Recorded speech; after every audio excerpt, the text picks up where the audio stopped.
Suryo mengaku siap menjalani proses hukum. Lalu apa saja yang akan disiapkan Roy Suryo dalam menjalani proses hukum ke depannya?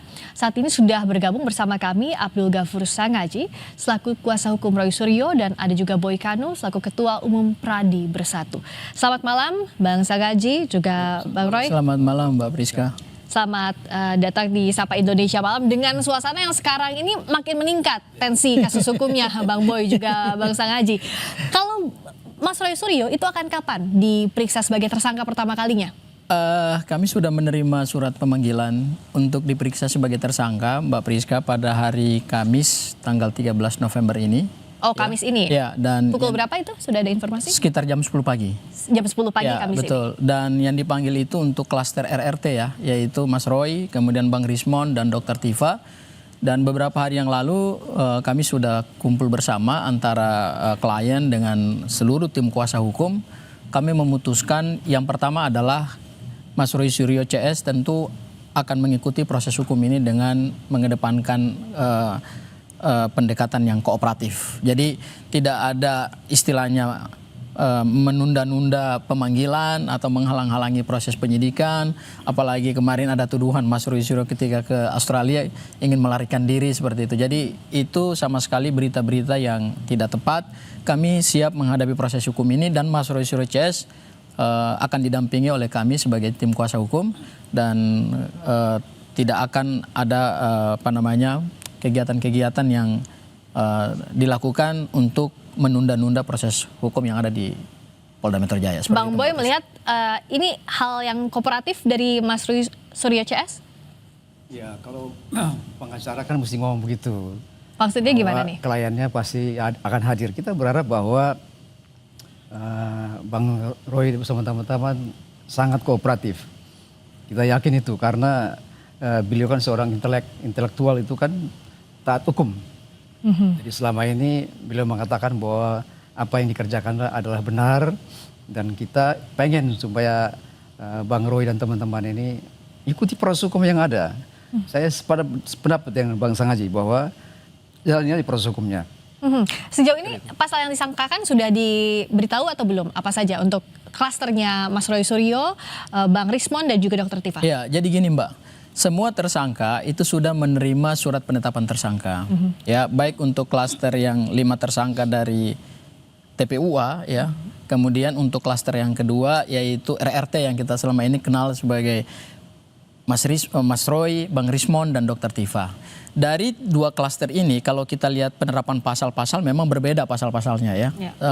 Sebetulnya tidak ada perbedaan yang signifikan, hanya ada beberapa dua pasal yang berbeda ya. Di klaster yang pertama, pasal yang digunakan itu kan kalau kita bagi pengelompokan, itu ada 3 pengelompokan. Yang pertama adalah terkait dengan dugaan tindak pidana pencemaran nama baik, fitnah, diatur di pasal 310, 311 KUHP, 27A Undang-Undang ITE. Kemudian ada kelompok kedua, yaitu berhubungan dengan penghasutan, ya, yaitu pasal 160 KUHP dan kemudian 28A ayat 2, 28 ayat 2 Undang-Undang ITE. Nah, di klasternya Mas Roy ada tambahan satu pengelompokan, yaitu pasal 32 dan 35 terkait dengan pengelompokan dugaan tindak pidana pengerusakan dokumen elektronik. Ya. Tepat atau tidak tuh? Nah, antara pasal dari penerapan pasal yang ada, kami melihat bahwa kenapa ini kita sebut kriminalisasi. Kenapa? Ada 2 hal yang kita lihat ini sebagai bentuk kriminalisasi. Yang pertama adalah dilihat dari bukti-bukti yang saat ini dikantongi oleh penyidik. Sebetulnya pada saat penetapan tersangka itu kami sebagai tim kuasa hukum menunggu adanya kepastian dari Polda Metro Jaya, apalagi saat itu dipimpin oleh Pak Kapolda, yaitu memperlihatkan barang bukti ijazah yang selama ini menjadi polemik. Ya, itu yang sebetulnya ditunggu-tunggu. Bukan penetapan tersangkanya yang menjadi surprise, tetapi ijazah yang disebut dengan evidence atau barang bukti utama atau barang bukti kunci itu demi transparansi dan akuntabilitas publik. Ya, meskipun di dalam KUHP tidak ada kewajiban penyidik untuk memperlihatkan barang bukti, tetapi demi sebuah kepastian integritas, kemudian kredibilitas, profesionalitas Polri, maka sebetulnya barang bukti itu harus dibuka kepada publik, diperlihatkan. Karena kenapa? Selama ini kan praktek penetapan tersangka pengumuman penetapan tersangka oleh Polda, Mabes Polri itu kan selalu diikuti dengan menunjukkan barang bukti. Anda melihat tidak transparan? Ya, artinya kan tidak ada transparan, sehingga kami melihat bahwa ini ada disinformasi yang kami dapatkan pada saat proses penyidikan dengan pengumuman penetapan tersangka yang dilakukan oleh Kapolda. Nah, Yaitu gini, gini Mbak. Kan katanya ijazah sudah disita. Tapi kemudian beberapa hari sebelum pengumuman penetapan tersangka, ada keterangan dari Projo mengatakan bahwa Pak Jokowi sudah menunjukkan ijazah itu kepada mereka. Pertanyaan kami, ijazah ini di mana? Kalau sudah ditunjukkan kepada Projo, terus apa yang disita di Polda Metro Jaya? Kami ingin terhadap ketidakpastian ini harusnya Polda tunjukkan saja barang buktinya. Oke, ini sampai supaya situ ya soal ijazah ini ya. Ada keterbukaan bagi publik. Dianggap tidak terbuka karena ijazahnya nggak pernah ditunjukkan. Dianggap kriminalisasi juga oleh Bang Sangaji dan kawan-kawan. Gimana, Bang Boy? Ya, kalau saya bilang itu sih masing-masing kita punya pendapat. Kalau menurut kami sebagai pelapor, justru semua tahapan-tahapan dilakukan oleh penyidik Polri itu sudah luar biasa. Bukan kriminalisasi. Dan memang biasa kalau orang sudah jadi tersangka, biasanya menyebut kami dikriminalisasi.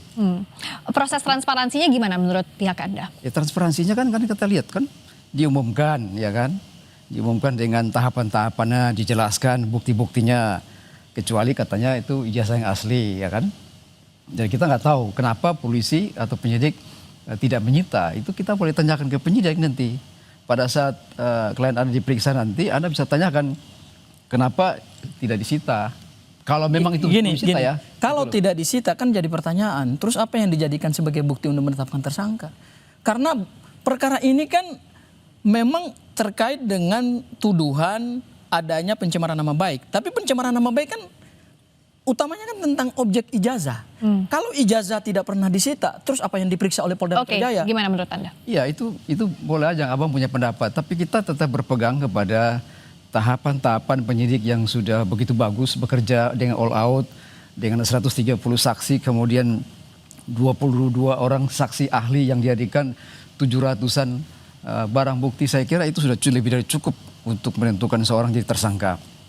Dengan proses tahapan-tahapan yang saya kira itu cukup transparan, itu sangat transparan, begitu Bang. Jadi ada yang tidak transparan. Iya kan semua begini. Itu diceritakan dengan baik. Kita punya asas hukum pidana yang harus kita junjung tinggi. Apalagi kita bicara pembuktian hukum ya, ilmu pembuktian hukum pidana.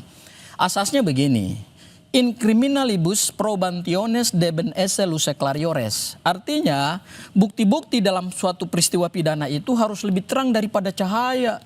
Kalau cahaya aja udah terang, harus lebih terang lagi dari cahaya. Jadi kalau kita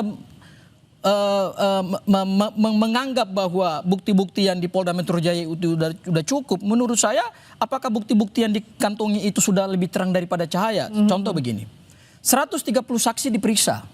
Di dalam hukum, bukan kita bicara soal kuantitas daripada alat bukti keterangan saksi, tetapi persesuaian alat bukti saksinya diatur di mana? Diatur di pasal 185 KUHP.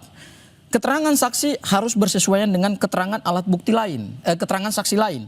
Keterangan saksi harus bersesuaian dengan alat bukti yang lain juga, baik itu surat maupun juga petunjuk. Nah, 130 saksi diperiksa, menurut saya ini kan sesuatu yang luar biasa gitu loh.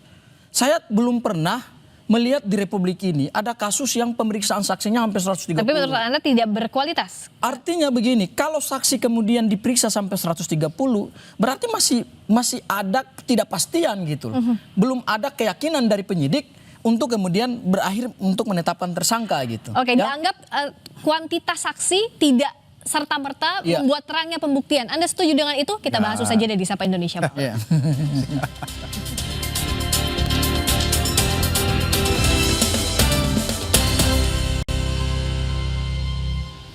Masih bersama dengan Abdul Ghafur Sangaji, kuasa hukum Roy Suryo, dan juga Boy Kanu selaku Ketua Umum Pradi Bersatu di Sapa Indonesia Malam. Saya ke Bang Boy, kuantitas belum tentu berkualitas saksinya kalau kata Bang Sangaji. Ya, kuantitas karena memang dari seluruh jumlah itu kebanyakan ya, 130 saksi. Tapi ini membuktikan bahwa penyidik itu bekerja all out, bekerja secara komprehensif.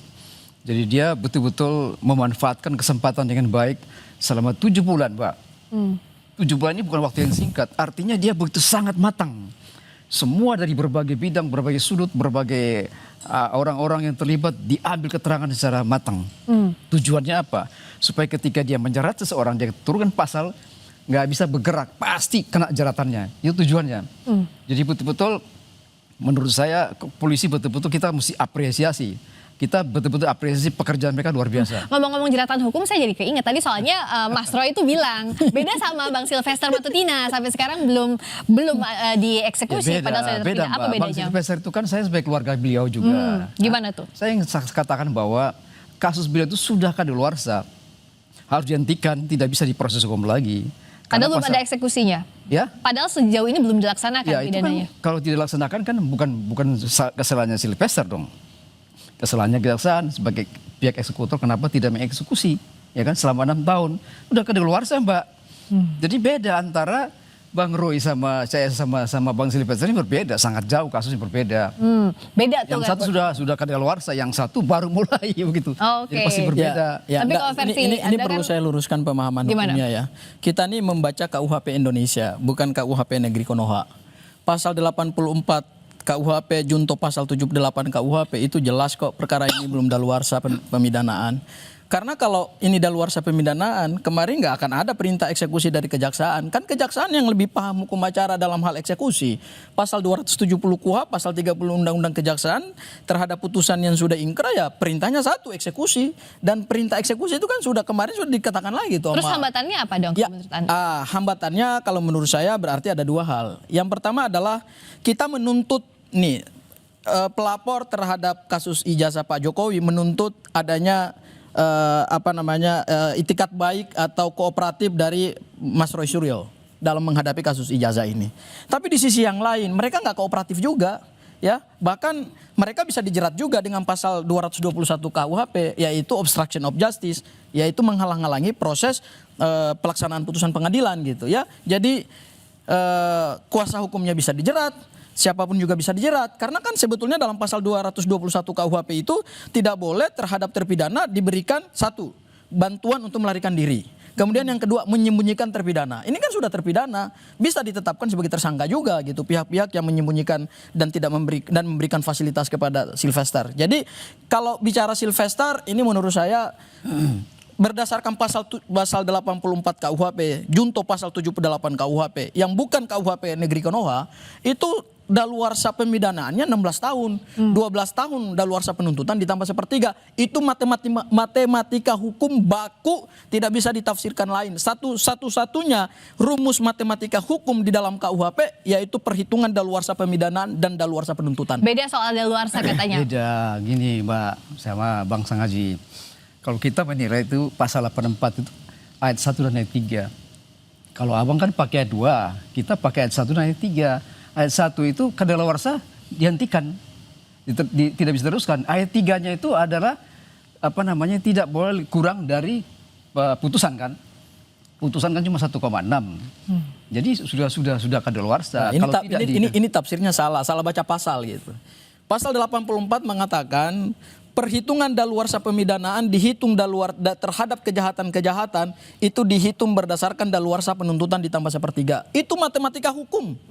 Tidak ada tafsir lain. Makanya pihak kejaksaan pun kan sudah mengkonfirmasi itu. Kalau itu sudah daluarsa pemidanaan, kejaksaan tidak akan memerintahkan Sylvester untuk menyerahkan diri gitu. Nggak ada daluarsa. 4 ayat 2 itu buat penuntutan. Ini bukan penuntutan, Bang. Kan daluarsa ini sudah terpidana. Ini pasal 78 KUHP itu kan daluarsa penuntutan, 84 KUHP daluarsa pemidanaan. Ya, kan ada baca pasal 78 itu pas penuntutan ya bisa kan dipakai. Kan disebutkan begini. Aduh, ini baca KUHP mana sih? Aku Loh, ini kita beda. Ini KUHP Republik Indonesia berdasarkan Ya, KUHP dari Wetboek van Strafrecht yang diterapkan di negeri Indonesia, di negeri jajahan Hindia Belanda dari negeri Belanda berdasarkan menurut Anda ini masalah beda tafsir salah seperti apa? Ini salah, ini membodohi rakyat dan menyesatkan penegak hukum. Pasal 64 ayat 2 itu khusus buat penuntutan pasal 78. Baca benar pasal 78 itu khusus penuntutan. bukan untuk pemidanaan. Itu harus Daluarsa benar itu. pemidanaan Hanya tidak pasal bisa ayat dilepaskan 1 dan daluarsa ayat 3, penuntutan. 84 ayat 1 dan 3 Ah, ditambah ini- dengan aku putusan bingung Mahkamah ini. Agung nomor Jadi kalau menurut 269. Anda untuk Sylvester tidak bisa dilanjutkan? Nggak bisa. Menurut Anda Menurut harus saya dilanjutkan? begini, menurut saya harus dilanjutkan. kedaluarsa, Kenapa? kedaluarsa. Karena jelas perintah Kejaksaan Negeri Jakarta Selatan itu sudah clear. Silakan menyerahkan diri, dan kepada kuasa hukum yang mengetahui di mana keberadaan Sylvester, silakan dibantu juga untuk menyerahkan diri. Hanya memang kami sayangkan begini.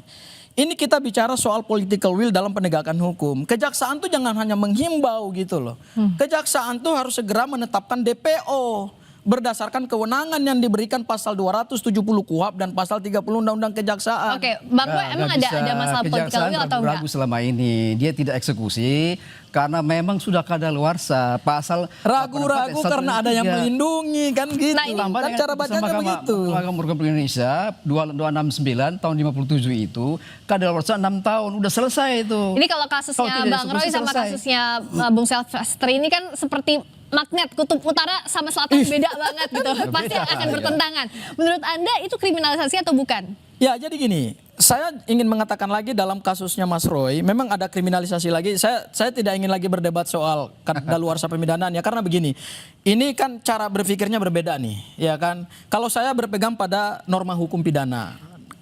Ya, Sebentar, jangan dipotong dulu, Oke. jangan dipotong dulu. Silakan. Kaidahnya jelas, Oke, kaidahnya jelas, itu jelas ya. Oke. Kemudian yang kedua, kejaksaan sudah memberikan statement bahwa akan dieksekusi. Oke, nah kalau Dan yang punya kewenangan mengeksekusi itu kan kejaksaan. Jadi ini bukan resmi dari kejaksaan ya, ini membela, ini karena pembela Oke, aja. kalau untuk yang kasusnya Kalau untuk kasusnya Mas Roy, kenapa kami sebut ada kriminalisasi juga?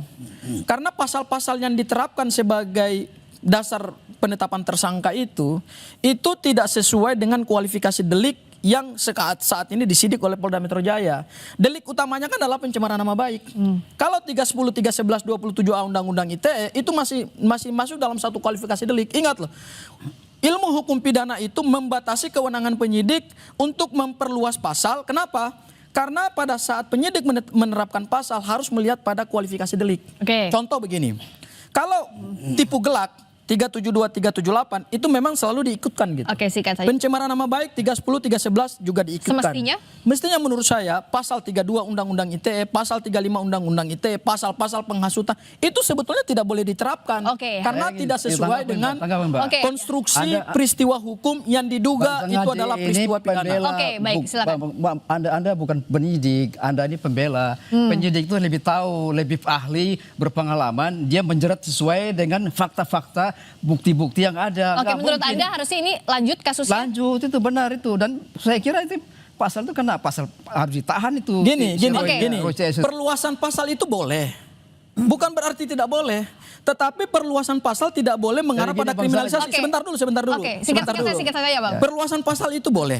Tapi- Tetapi perluasan pasal tidak boleh dipaksakan. Oke. Kalau mau dipaksakan, semua pasal-pasal yang ada dalam KUHP maupun Oke, undang-undang baik. di luar KUHP Oke, dipakai oke, aja untuk menjerat Roy singkat saja. Suryo. Kalau Bang Boy Upaya silakan. hukum prapit saja. Ngapain? Oke, nah. Prapit Ya lah. jangan selalu berlindung di balik prapit. Oke, nah itu kalau- membenarkan, itu itu upaya hukum bagi memberangkan Anda, kan? proses penyidikan Anda sebagai yang pengacara. tidak sesuai dengan prosedur Nggak, Nah, Anda kalau proses bukan of law. penyidik. Anda Oke, bukan penyidik, nah kalau Anda ngomongin proses pengacara. hukum kita akan lihat dulu ya hari Kamis nih ya ditunggu bagaimana pemeriksaan pertama Bung Roy Suryo sebagai tersangka. Terima kasih Bang Boy sudah hadir, terima kasih Bang Sangaji sudah hadir di Sapa Indonesia Malam. Berikutnya saudara kami kembali